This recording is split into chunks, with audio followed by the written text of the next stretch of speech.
All right, let's talk about something that happens at work that, let's be honest, most of us kind of dread: standards. But what if our gut reaction to that word is just wrong? Today we're going to dig into this really powerful idea that high standards aren't about controlling you, they're actually your best form of protection. Now, seriously, think about it for a second. When I say the word standards, what's the first feeling that pops into your head? For a lot of us, I'm willing to bet it's not exactly a warm and fuzzy one. Yeah, it usually feels like this, right? Someone's hovering over your shoulder, you're forced to do these pointless-seeming extra steps. It's that annoying delay when you think you're done, but you're not done. It just feels like someone's being picky for the sake of it. But what if that feeling, that immediate sense of frustration and friction, is actually blinding us to what's really going on? What if there's a completely different and way more powerful way to see this? Okay, so let's tackle that feeling head-on. Section 1, the friction of standards. Why they feel like such a burden in the moment. In this slide, this breaks down the whole problem perfectly. Our brain, it gets laser focused on the immediate annoyance, that friction now, the checklist, the extra step. But the entire point of that standard is to prevent something way worse down the road, chaos later. And this is exactly what that chaos looks like. It's a domino effect, plain and simple. When there's no standard, you're suddenly forced to make a bunch more decisions on the fly. And making more decisions, especially under pressure, well, that leads to more mistakes. And more mistakes, that just leads to more stress. We're talking after-hours calls, weekend interruptions, and, ticked-off customers. So that brings us right to the central idea of this whole explainer. Section 2, protection, not control. This is the fundamental reframe you need for high performance. So if our gut reaction is all about that short-term friction, what is the real purpose of having standards in the first place? Well, I can tell you what it's not. It is not about control. It's protection. That's the key. That's the whole game. High standards are a shield, not a cage. They are literally designed to defend you. And what are they protecting? Well, all the stuff that actually matters.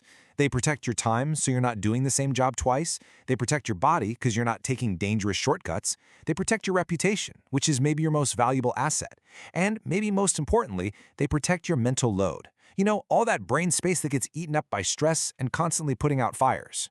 This leads us right into the next section, the hidden cost of easy. Because, taking the easy way out, it always has a long-term price tag that we tend to ignore in the moment. I mean, just look at the two worlds described here. On one side, low standards. Yeah, it feels easy right now, but it creates this culture of rework, finger-pointing, and everyone getting defensive. That is a world of constant stress. On the other side, high standards. Sure, they take discipline up front, but they create predictability, way fewer surprises, and a sense of pride instead of anxiety. I mean, which world would you rather work in? It's a no-brainer. And here is the absolute bottom line. We often blame the standard for making us stressed out, but that is completely backward. The real stress doesn't come from the standard. The real stress comes from the mess, the cleanup, the redo, the apology, all the stuff that a good standard would have prevented in the first place. And this is where we have to completely reframe what accountability means. It's not punishment, it's maintenance. Think about it like this. You torque the bolts on a car wheel, not because you think they're loose, but because the cost of failure is catastrophic. Accountability is just professional maintenance to prevent really expensive failures. Okay, now for a really powerful idea that might seem kind of backwards at first. Section 4, discipline creates freedom. This gets into the surprising psychology of what makes a high-standard culture tick. Man, this is such a great insight. The best teams, the truly elite ones, they get this trade-off. They accept the discipline of doing things the right way every single time. And what they get in return is freedom. Freedom from chaos, freedom from rework, and the freedom to actually focus on doing great work instead of just constantly fixing problems. And think about the unspoken message that gets sent. When a leader lowers a standard for you, it might feel like they're doing you a favor, but what they're really saying is, I don't really expect much from you. But when a leader holds you to a high standard, they're saying something much more powerful. They're saying, I believe you are capable of doing this right, and I respect you enough to insist on your best. Okay, let's bring this all home. What does this stuff actually look like in the real world day to day? Section 5, the mark of a pro.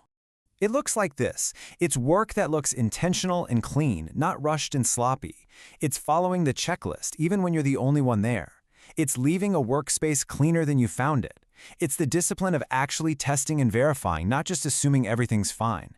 And it's having the foresight to fix that little tiny thing now, before it blows up into a huge problem later. So here's maybe the best definition of a true professional I've ever heard. It has nothing to do with speed. The mark of a pro is how little mess they leave in their wake. Not just a physical mess, but an operational one for the next person down the line. And we'll end on this thought. The ultimate test, a true sign of a high-standard culture, is what happens when absolutely no one is watching. If the work still gets done right just because it's the right way to do it, well, that has nothing to do with compliance or control. That's about something way deeper. That's where pride lives.